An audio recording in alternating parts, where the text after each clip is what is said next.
holidays, as Ranville will be aware, very much upon us parents. Yours are older, aren't they? They're probably taking you out for day trips now, aren't they? And you're enjoying it differently. In the bath chair, absolutely. Yeah, no, not at all. But it can be a time when, especially with the weather not really in our favour, it can be very difficult to keep your children entertained, and lots of parents will end up trying to distract their youngsters with the tool that is in our hands, often, let's be honest, the mobile phone. Yeah, it's a third of kids now owning a phone by the age of 6, a third. And that's according to the latest research, so it's copper-bottomed. And almost all teenagers have one, usually a smartphone, by the time they're 15, about 98%, I think it is. But with so much harmful content online, just available at a click, really, on your smartphone, and the pressure that comes with social media, should there be some kind of age limit for owning a mobile? And we're joined now by influencer Esther Fulano, who says yes, there should be a limit, and her 9-year-old daughter is too young to have a phone.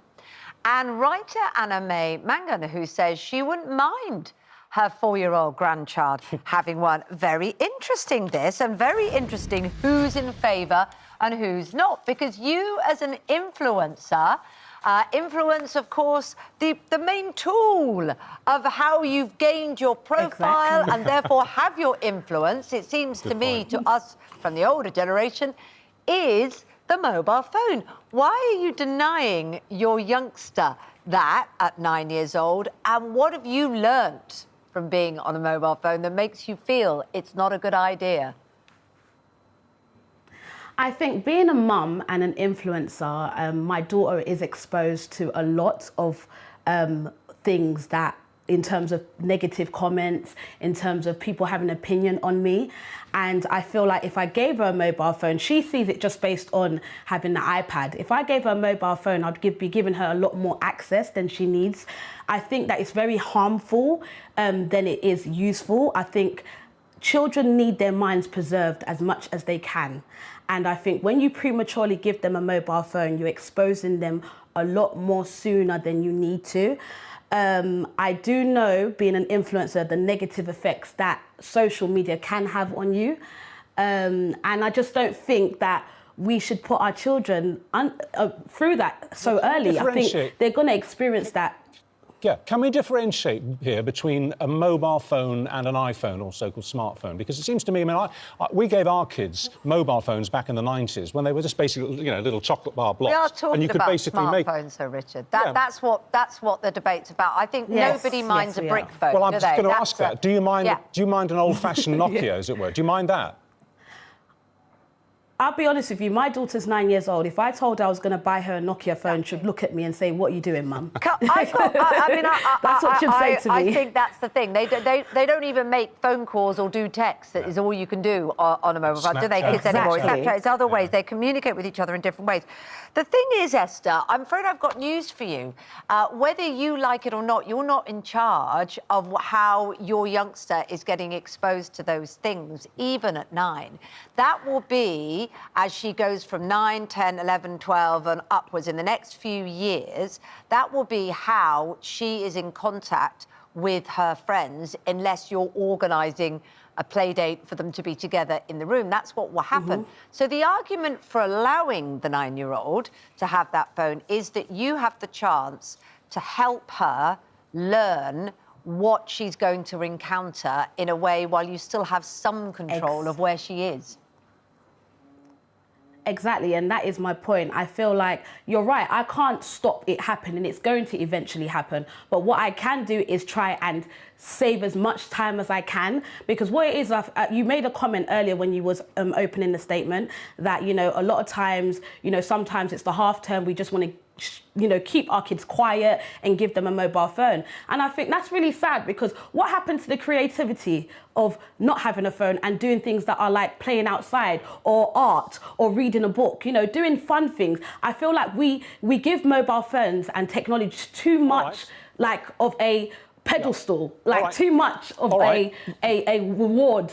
Okay, you know? You put a good and I feel like it shouldn't be like that. I think you put a good case for the prosecution. Let's hear the case for the defence then, from Anna May Mangan. As you've said, you're perfectly happy for your 4-year-old grandchild to have a mobile phone, a smartphone. Why? Yeah, because we're not putting the genie back in the bottle now.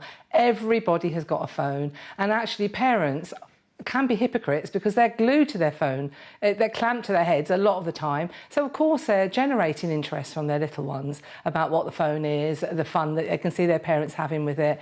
And I think we have to introduce them and help them to learn how to manage the social etiquette of having a phone. And it's never too young. Getting access... saying that they're too young is a bit like saying, say you love, your daughter loves musical theatre, and they're 6. You wouldn't take them to see the Book of Mormon, would you? Obviously, you take them to see Frozen or something that they can cope with. And it's the same with the phone. You introduce it, you ration it, you keep your hands on it, and you participate with what they do on the phone. And it prepares them and gets them ready for using it.